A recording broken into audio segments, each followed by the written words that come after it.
திருமணத்திற்கு வயது இந்திய சட்டத்தில் ரொம்ப முக்கியமான ஒரு இடம் பிடிக்குது. ஒரு 18 வயது ஆன ஒரு பெண்ணும் 21 வயது ஆன ஆணும் தான் திருமணம் செய்து கொள்ளும் சட்டப்படி. எப்போ ஒரு பெண் வந்து 18 வயது கீழே திருமணம் செய்யறாங்களோ அப்பவே அந்த திருமணம் செல்லாத திருமணமா ஆயிடுது. இப்போ ஒரு பெண்ணுக்கு 18 வயசு இருக்கு, அந்த ஆணுக்கு 21 வயதுக்கு மேல இருக்கு, அந்த பெண்ணுக்கு 18 வயது தான் 18 வயது கீழே தான் ஆகுது தெரிஞ்சே திருமணம் செய்து கொண்டாருன்னா அந்த ஆண் வந்து குற்றத்துக்கு ஆளாகிறார். அதற்காக அவரை கைது பண்ணலாம், அவர்கிட்ட இருந்து ஃபைன் பெனால்ட்டியும் வாங்கலாம். அதே மாதிரி அந்த திருமணத்தை ஏற்பாடு செய்த பெற்றோர்கள், ஏற்பாட்டாளர்கள், கார்டியன் யாரா இருந்தாலுமே ஒரு 18 வயதுக்கு கீழே இருக்கிற பெண்ணோட நீங்க செக்ஷுவலி ரிலேஷன்ஷிப் கொள்ளும்போது, அதாவது கணவனா இருந்தாலுமே அவர் வந்து கிரிமினல் குற்றத்துக்கு ஆளாகிறாங்க. போக்ஸ்கோ சட்டத்தின் கீழே அவங்கள கைது செய்யறதுக்கான எல்லா வாய்ப்பும் இருக்கு.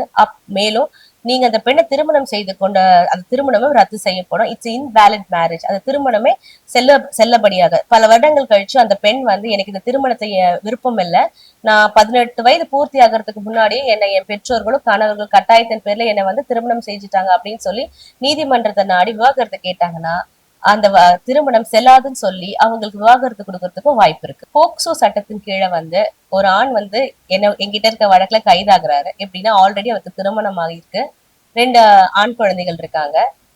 அந்த பெண் வந்து அவரோட மனைவி வந்து ஒர்க்குக்கு போயிடுறாங்க. பக்கத்து வீட்டுல இருக்கிற ஒரு சின்ன பெண்ணோட அவருக்கு தொடர்பு ஏற்படுது. லவ் பண்றாங்க, ஒருத்தரை லவ் பண்ணி ஊரை விட்டு சென்னைக்கு வந்துடுறாங்க. சென்னைக்கு வந்ததுக்கு அப்புறமா அந்த பெண்ணோட பெற்றோர்கள் என்ன பண்றாங்க, புகார் கொடுக்குறாங்க, இத மாதிரி என் பொண்ணு பக்கத்து வீட்டு ஆணோட போயிட்டாங்க அப்படின்ட்டு.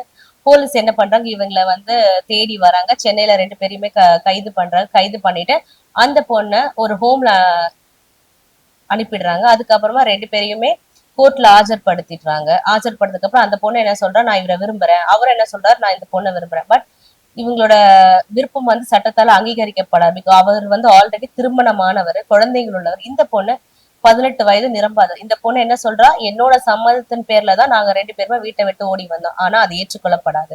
என்னதான் இருந்தாலுமே 18 வயது நிரம்பாத ஒரு பெண்ணோட இவர் வந்து உடல் ரீதியா சம்பந்தம் வச்சதும் காதலிச்சும் எல்லாமே குற்றம் தான் ஆகும். ஏன்னா அதற்கான ஒரு தகுதியான வயதை அந்த பொண்ணு அடையலன்னு தான் சட்டம் சொல்லுது.